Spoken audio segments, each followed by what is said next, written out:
The other $5,000 I got from XQC. Yeah. Dude. Did he really go in there with a briefcase full of money with Aiden? Asman. That happened? This is going to be on the podcast. I will say everything.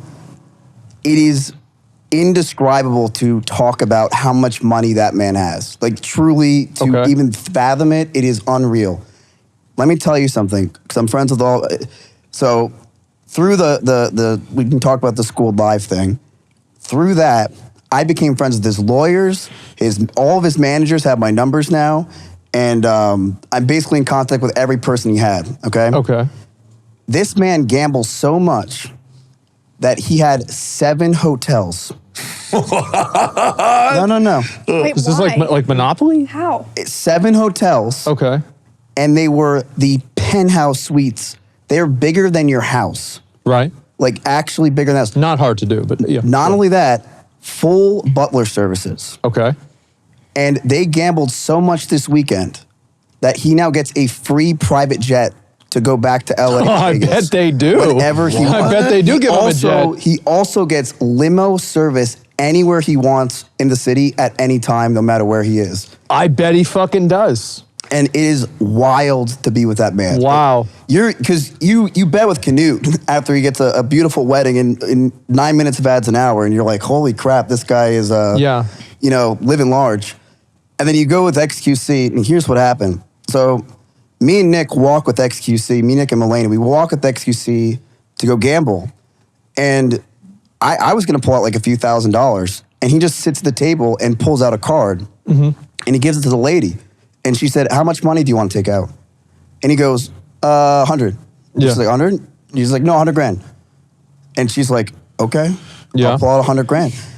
The service happens, they pulled out $100,000. Right.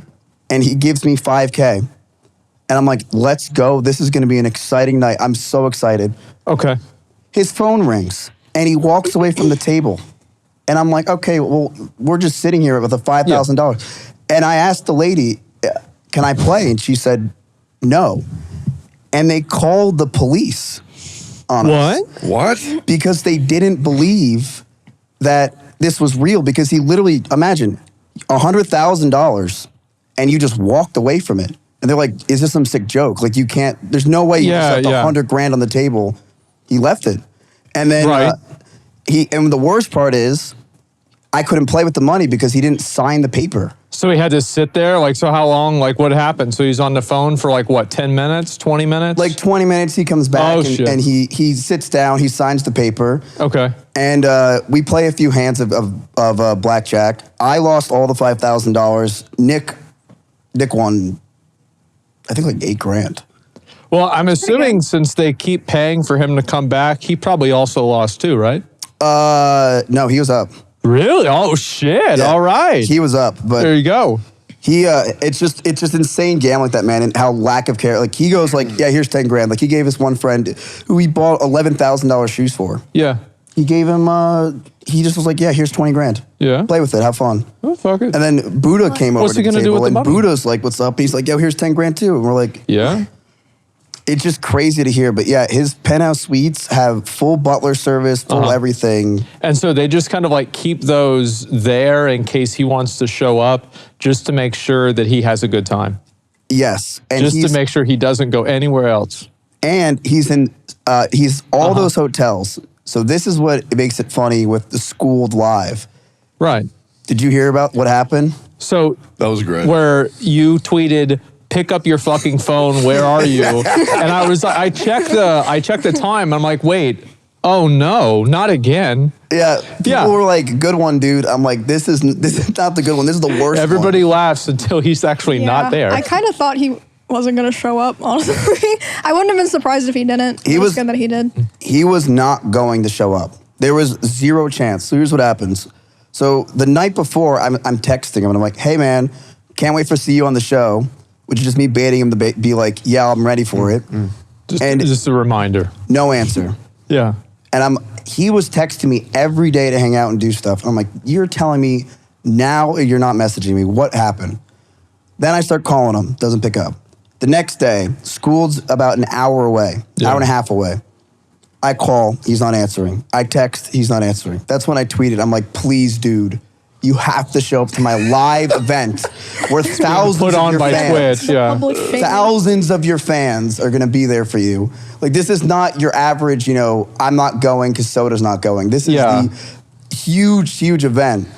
And I'm freaking out backstage. I felt really calm the entire time until he was just not answering. And I'm like, am I really gonna have to go on without him? Is the meme really real? Yeah, so the first person I called is not my therapist, it was Connor Eats Pants. Okay. Because Connor Eats Pants is like, of course I'll go on, I'll replace him. I'll do anything and I'm like, thank you, Connor. For sure. I needed somebody to replace him. And I was freaking out.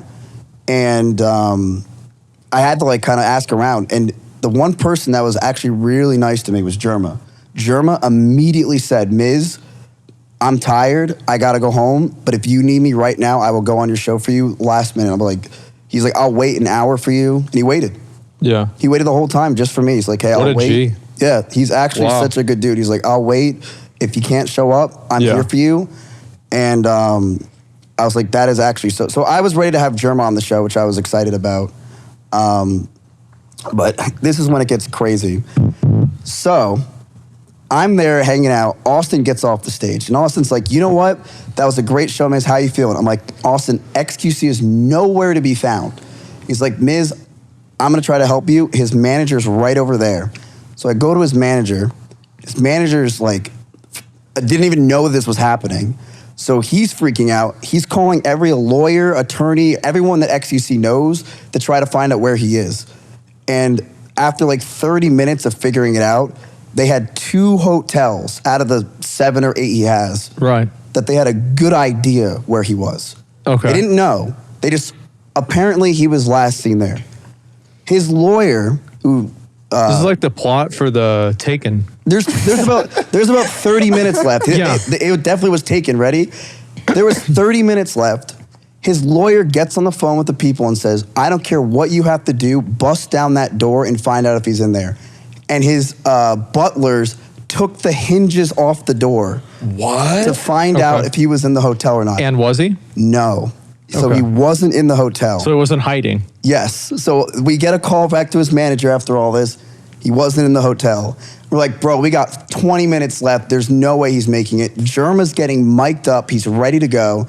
I'm freaking out because what am I going to ask Jerma the question about, can you spell prudential or whatever? It's prenuptial. Prenuptial. It's like, it's not going to hit the same. So I'm like, you know what? This is a problem. And his manager's like, we got one more place. So they went there. Again, they took down the hinges because they had to do it.